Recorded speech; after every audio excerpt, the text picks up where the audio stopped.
Hello and welcome to the program. My name is Terry Makibinosar, and today we'll be looking at decimal and percentage.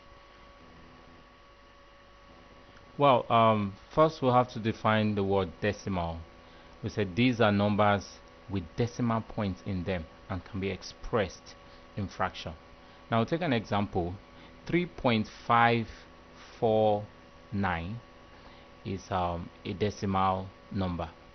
Actually, the emphasis decimal is on this section, which is the fractional part, this very part, that is every number after the decimal point, is what really emphasizes the property of the decimal in the number. Now the first thing we need to note here is the place value of each of these numbers in the decimal part. Remember we said any number that comes before a decimal point is a whole number and can be expressed in a place value.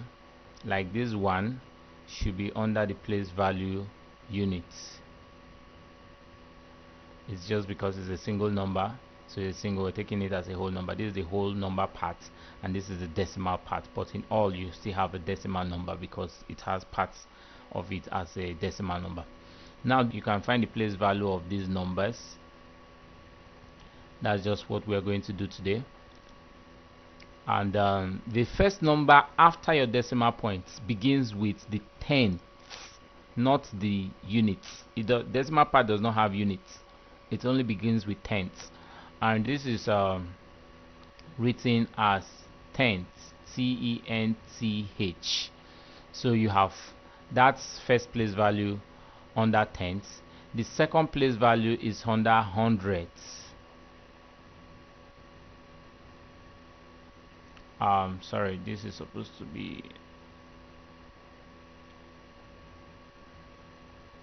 hundredth, and the third place value here is under thousandths. Now all you need to know here is that these are quite different from the whole number parts because it has a th with it. So every of this part has a th with it, unlike the other side that has 10, 100, 1000, but here you have tenths, hundredths, thousand. Now what's the meaning of the th here? The th simply means it is over 10. Now this very one now can be expressed as 5 over 10. That's why it is called a tenth. Now the second place value here will be expressed as 4 over 100. That's why it is called a hundredth. And the third place value here is expressed as 9 over 1000. That is why it is called a thousandth. Now if you have more other values, for instance you have let's say you have 6 here,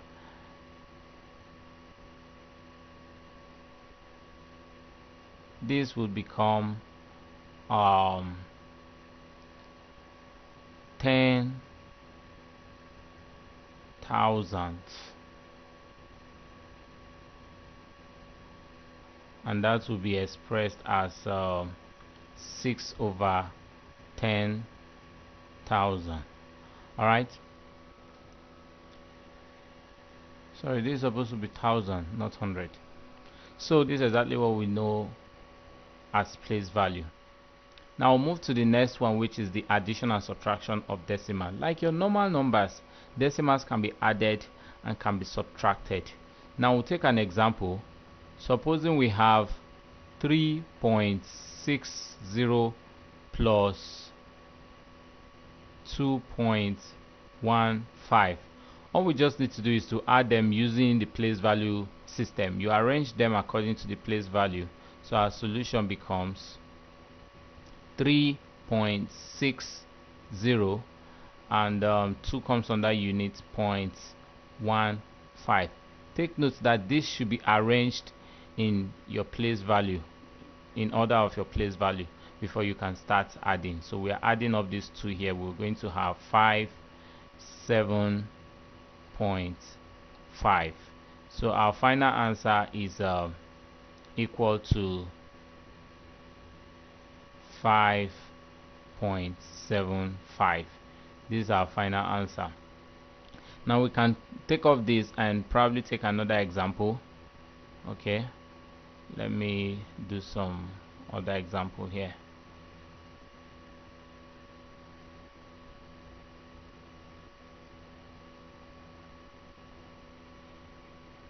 If you're given a number like 32.04 plus 6.8221.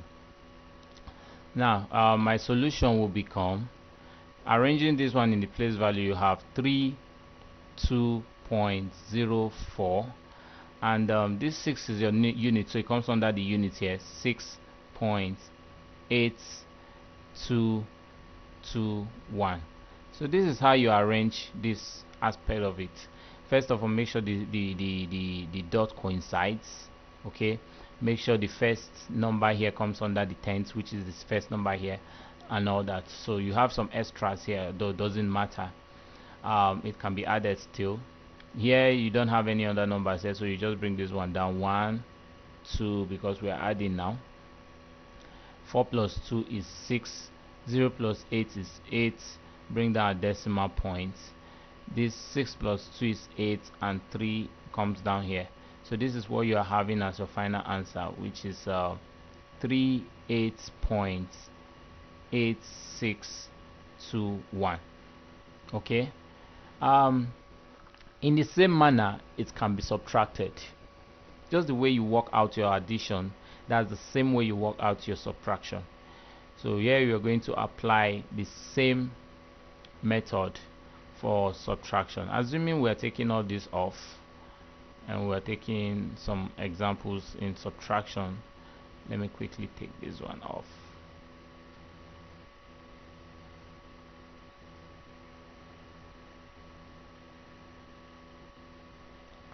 Alright, let's see another example. This time around we have 5.63 minus 2.841.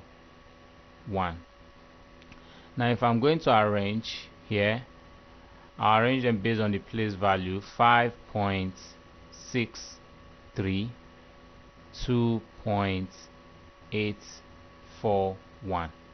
So I have a minus sign here. You see there's an extra with this very one because it has 3 digits after decimal point, where you have just 2 here. So definitely this one is going to be pushed out this way. Before we start subtracting, I can't just take one down. It's not like addition. Remember, you make this one 0. Any 0 that comes after your decimal point is not significant, so you can just put a 0 there, no problem, just to be able to balance that up so that we can start subtracting. So here we begin with 0 minus 1, which cannot. We borrow 1 from here and add it here, becomes 10. 10 minus 1 is 9. Here will be remaining 2. 2 minus 4, it can't. Borrow 1 here and put it here, becomes 12. 12 minus 4, you have 8.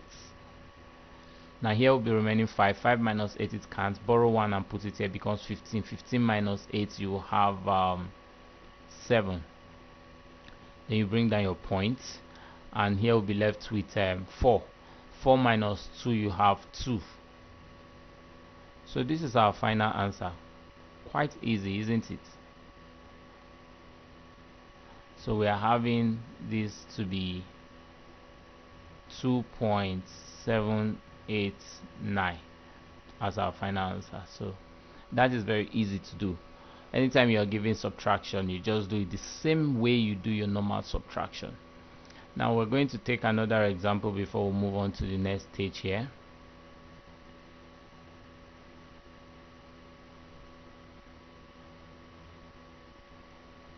Minus 6.3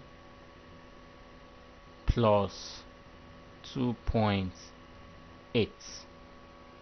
Now let us see, this is another example because a while ago we just talked about addition and subtraction of positive and negative values. Here you have minus 6.3 plus 2.8. First and foremost, what you do is you have a minus and a plus sign, which simply means you are going to minus the two numbers. So you just do your normal 6.3 minus 2.8, and that is giving us borrow 1 here, add it here, 13 minus 8, 5. Here will be remaining 5 minus 2, 3.5. so you have 3.5. so my answer here becomes 3.5, but the largest number here carries a negative sign, so my answer definitely will carry a negative sign. So this is my final answer, minus 3.5.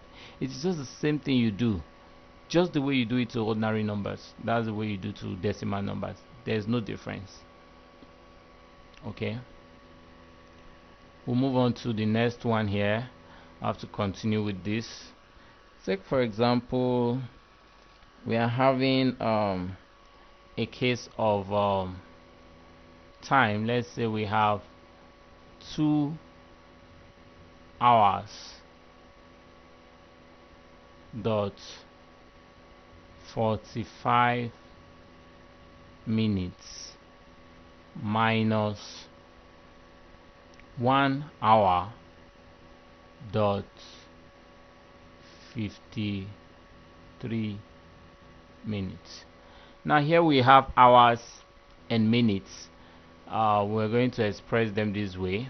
You have place value in the form of hours, okay, and you have place value in the form of minutes. So 45 comes under minutes, all right, and 2 comes under hour. So we have place values here. Now 1 will be discussed under hour here, and 53 will be discussed under minutes. So let's see how this can be done. Alright, let me quickly do some explanations here. You have 2 place value here. You have hours and minutes. Now remember something, if you have your minutes here, if you start counting, 45 can still come under minutes, okay. 55, once you get to 60, okay, you take this way to become 1 hour. So if I have my hour hand here, 60 minutes is equal to 1 hour. What this means is that the base for this counting is 60, so it is in base 60. The reason is because as soon as it gets to 60, you cannot count 61 under minutes, so you take it to becomes 1 hour here, and it start counting afresh, 1.00. So this is the same thing as this value here, okay. At this point is the 0 hour, so when transposed over here it becomes 1 hour. The minute hand starts again from scratch, so it starts 1.01 and it continues to count and all that.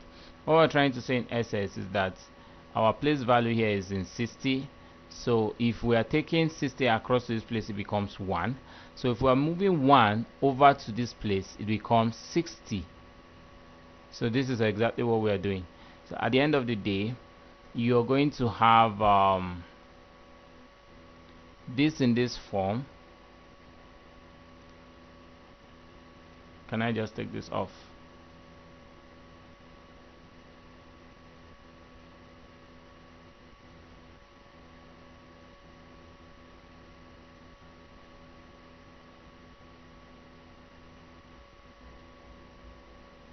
So because 45 cannot subtract 53, is smaller, I'm going to bring 1 over to this place, and 1 hour, from 1 hour conversion to minutes is 60 minutes.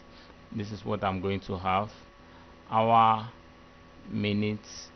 I'm now having 1 hour here, 1 hour dot 45 minutes plus 60 minutes, because I just brought 1 over to this point, which became this 60, okay, and here will be 53.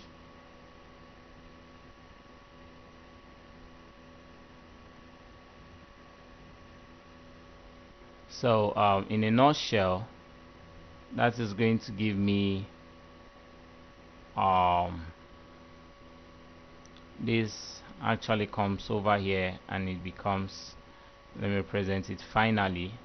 I'm just doing this so that you understand what we're doing here.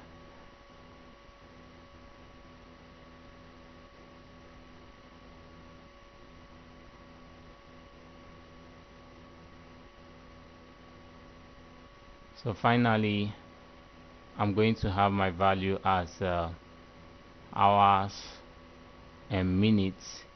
Here becomes 1 dot. If I add these two together, I'm going to get 105 and 1 hour dot 53 minutes. So this is what I'm having, because I've removed 1 hour from this and it becomes 60 minutes, and it is added to the 45 minutes here to become 105 minutes. So this minute value here is now greater than this, which means I can subtract now easily. So this will become 5 minus 3 2, 10 minus 5 5. So 52 minutes. 1 minus 1 is 0. So my final answer is just 52 minutes, which is this 52 minutes. So this is exactly what you're getting if you are going to subtract that. It is not very difficult, but you see further instructions in your textbook. Here we'll just proceed to look at multiplication of decimal.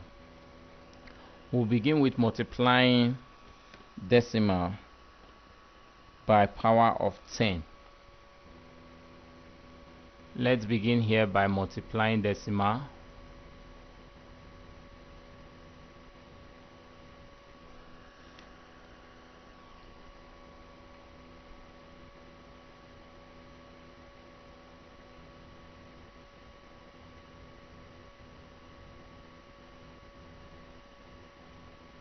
By power of 10.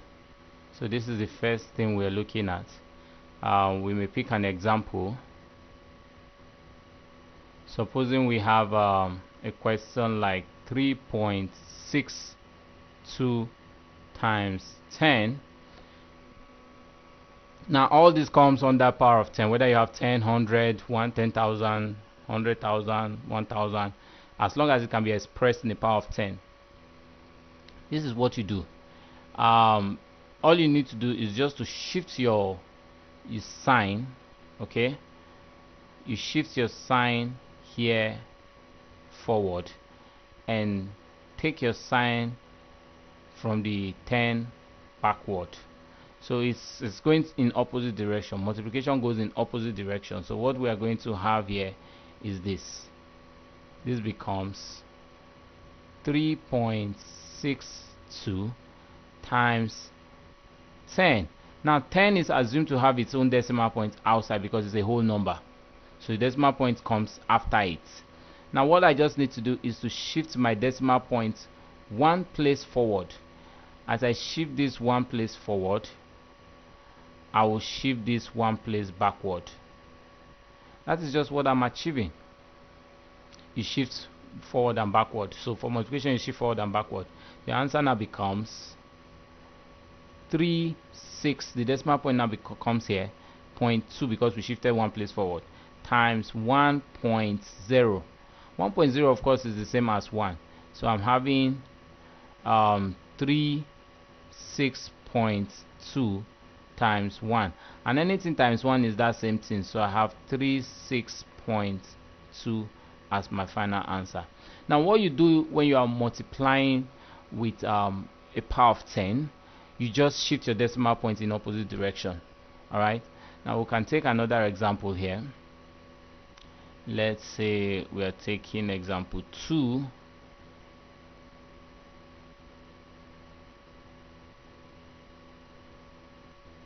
We can here quickly look at example 2.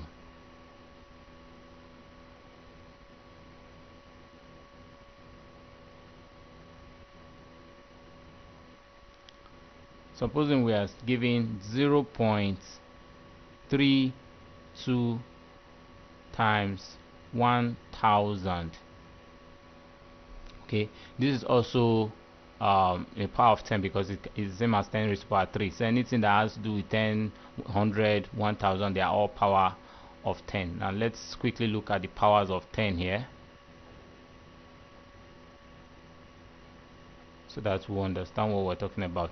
Numbers expressed as 10, 100, 1000, 10,000, they are all powers of 10 because this is the same as 10 raised to power 1. This can be expressed as 10 raised to power 2. This can be expressed as 10 raised to power 3. This can be expressed as 10 raised to power 4. You continue like that. As long as the number can be expressed as 10 raised to the power, that's in the index form of 10, then such number is a power of 10. So that is what we're talking about. We're looking at multiplication of decimal with only such range value. We'll have to shift our decimal place forward and shift this other one backward because the decimal point is assumed to be after the whole number.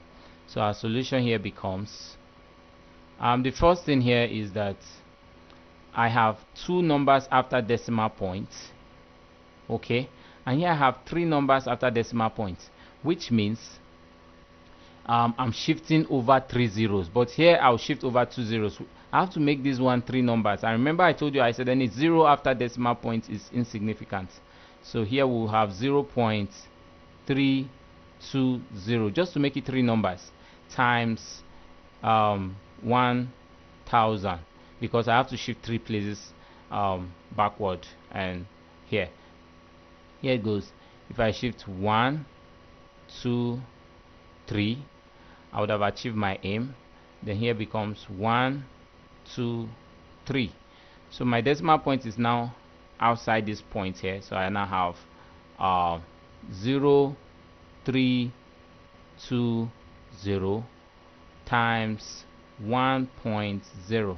My decimal point actually is here, but any decimal points I can forget about it since there is no number it's carrying after a decimal point there. So this becomes this 0 does not indicate anything. It doesn't. A 0 before any whole number does not really matter. So it's the same as 320 times 1, which is equal to 320. So I have this value as 320. Let me just take this out.